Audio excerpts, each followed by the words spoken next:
adu-adu antara statementnya Marcel sama itu, adu-adu sama statementnya Habib Lutfi gitu tentang tentang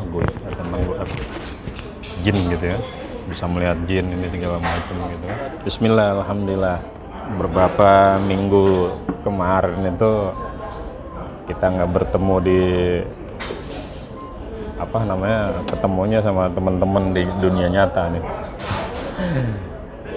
Di alam ini nggak ketemu kita. Ya mudah-mudahan kawan pemirsa semua dalam kondisi sehat walafiat. Alhamdulillah saya juga mulai lebih fit dibandingin hampir 3 minggu yang lalu. Biasa angin menerpa, badai singgah dalam keseharian.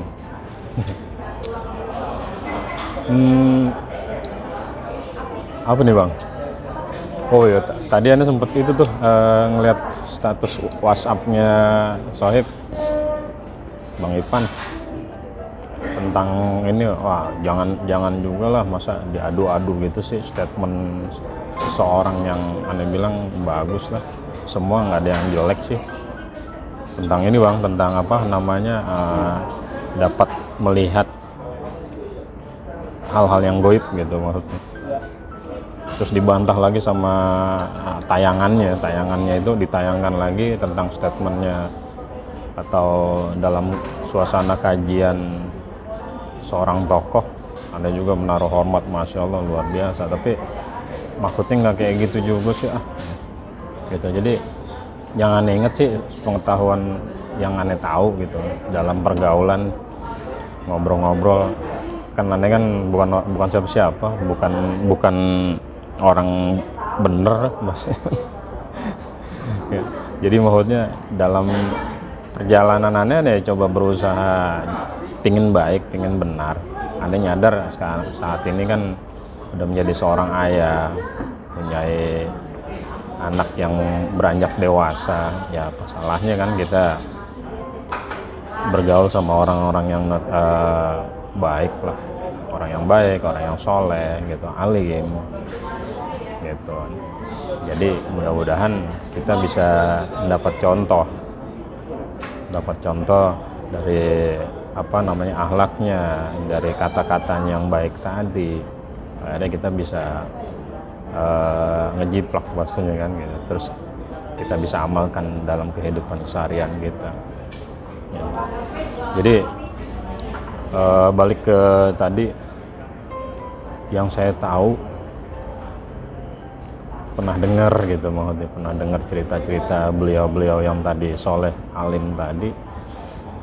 Aneh duduk bareng ngobrol sambil ngopi-ngopi biasa kan. Aneh lebih seneng itu ngoboy gitu, ngoboy dalam artian ngobrol-ngobrol hikmah sambil ngopi sambil ngudut. Kebetulan juga beliau juga seneng ngudut juga, ngopinya wah mantap gitu. Jadi Aneh jadi seneng juga ngopi gitu. Aneh nyimak obrolan beliau. Jadi kan sebelum waktu kejadiannya Allah mau menciptakan Nabi Allah Adam alaihissalam itu kan sempat diskusi sama malaikat kan gitu, bahasanya gitu.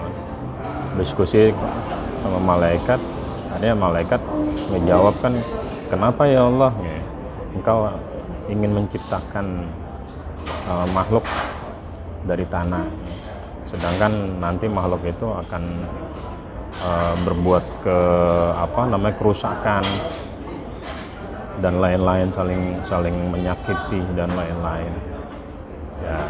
Allah dengan gampangnya menjawab pertanyaannya malaikat tadi ya, Allah mah tahu bahasanya gitu ya, karena malaikat tadi memang makhluk yang patuh ya, tunduk gitu. Akhirnya singkat cerita semua makhluk dikumpulkan saat itu dan diperintahkan untuk menghormati Adam gitu kan, menghormati Adam. Wish, mantap. Iya bang, thank you. cuman satu, ajajil bang ya, yang diperintahkan suruh ini, nggak, akhirnya cuman satu, dia nggak mau tunduk sama perintahnya Allah gitu kan, dengan berargumen ini itu segala macam, sombong sekali, maka dilaknatlah dia kan gitu.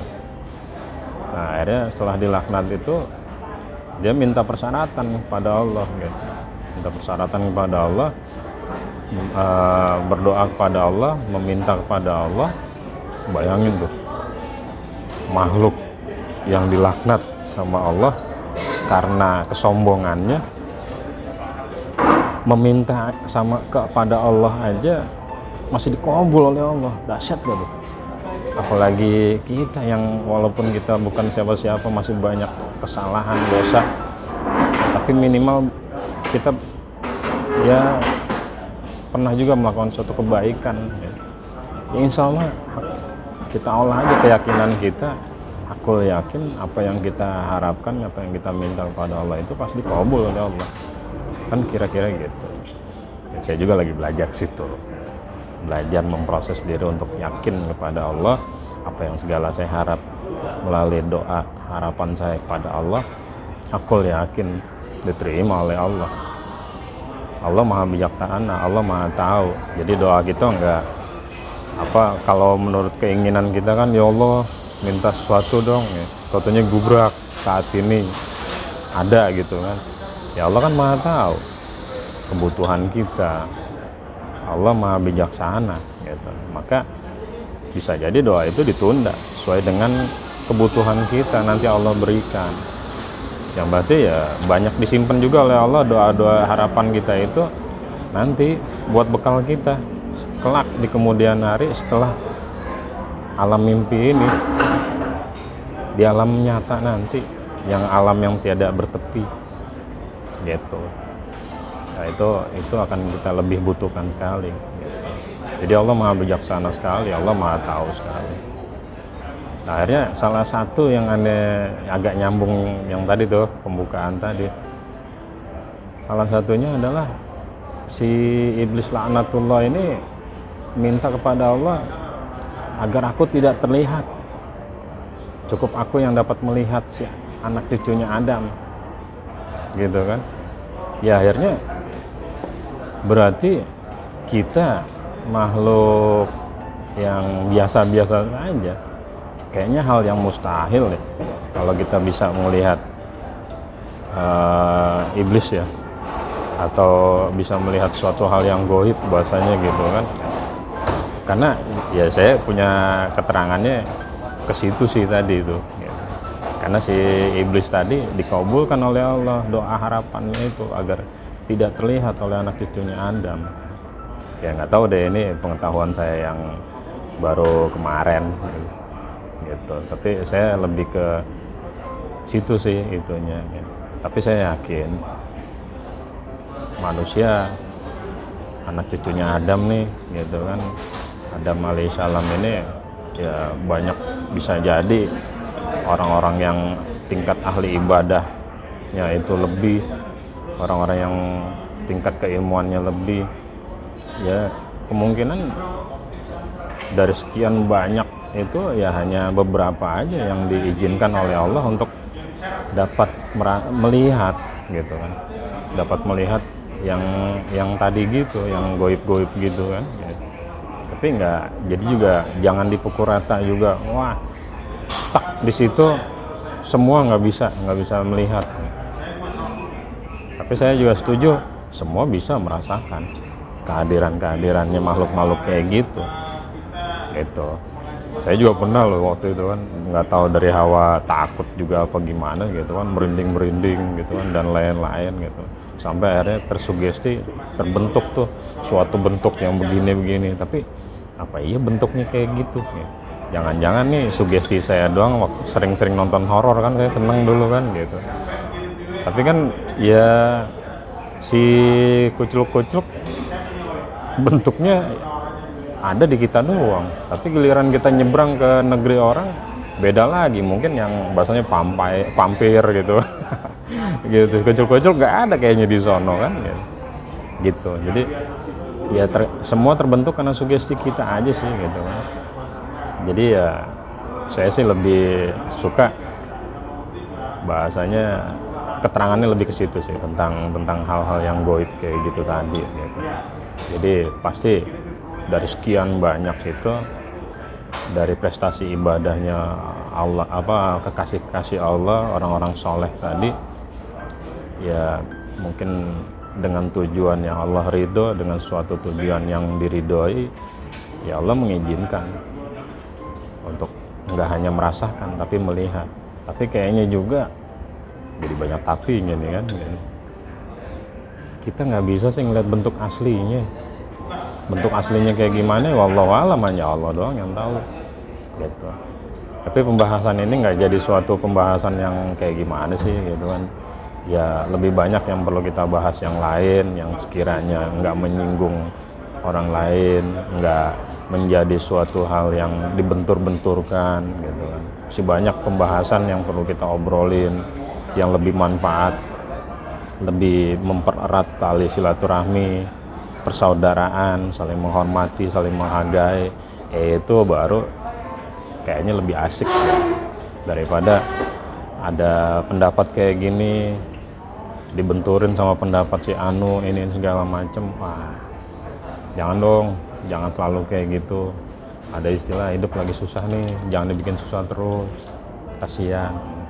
Tapi ya saya berpendapat sih, kadang orangnya juga sih mau diprovokasi mulu ya, udah kita nyari yang asik-asik aja lah, yang kiranya kita bisa, walaupun nggak sesuai dengan harapan kita, ekspektasi kita, dengan pandangan kita, ya kita hargai aja suatu perbedaan itu. Jadi nggak semua kita sama abang kandung kita, sama adik kandung kita, atau mungkin saudara kembar yang brojolnya beda beberapa menit aja, itu pasti ada beda gitu kan. Tapi perbedaan itu kita bikin asik lah gitu. Oh, kita maklumi, oh dia memang seperti ini, kita seperti ini gitu kan. Contoh kayak misalkan saya kan udah punya anak, berarti udah punya istri saya perempuan, enggak, cukup satu aja, sakinah. Katanya kalau dua mawadah, ketiga warohmah. Jadi aneh, mawadahnya anak pertama, warohmahnya anak kedua, itu aja. Jadi dapat semua kan gitu. Akhirnya apa sih namanya, perbedaan itu kan asik gitu. Kita jadi tahu, memahami, oh iya, kelebihan dia seperti ini, kekurangan kita seperti ini, tapi kita bisa jalan bareng. Jadi nggak hanya dalam perbedaan itu nggak harus semuanya sama. Kita jadilah diri kita sendiri, dengan warna kita sendiri, dengan karakter kita. Yang penting kita gimana caranya kita bisa jalan beriringan. Itulah yang namanya perbedaan, rahmatan lil alamin, gitu kali ya kira-kira. Ya sekilas itu aja obrolan saat ini, agak ngawur dikit banyak ya, tapi mudah-mudahan saya yakin sih ada hikmahnya buat diri saya, buat teman-teman yang pemirsa yang menyaksikan ini. Mohon maaf saya nggak menyinggung, nggak menyangkal siapapun, tapi ya saya coba mengeluarkan pendapat, cerita yang sekiranya mungkin dapat memecahkan suatu hal yang sekiranya mengganjal di pikiran kita atau hati kita. Poinnya perbedaan ya kita maklumin lah, perbedaan kita maklumin. Kita bertemu dengan istri kita, seorang wanita, kita seorang laki-laki, dengan perbedaan itu maka menghasilkan suatu rasa cinta, kasih sayang, maka terlahirlah anak-anak keturunan kita yang dapat membanggakan, dan bersama-sama kita mengarungi perjalanan setiap kehidupan. Semoga Allah selalu meridhoi perjalanan kita. Mohon maaf. Assalamualaikum warahmatullahi wabarakatuh.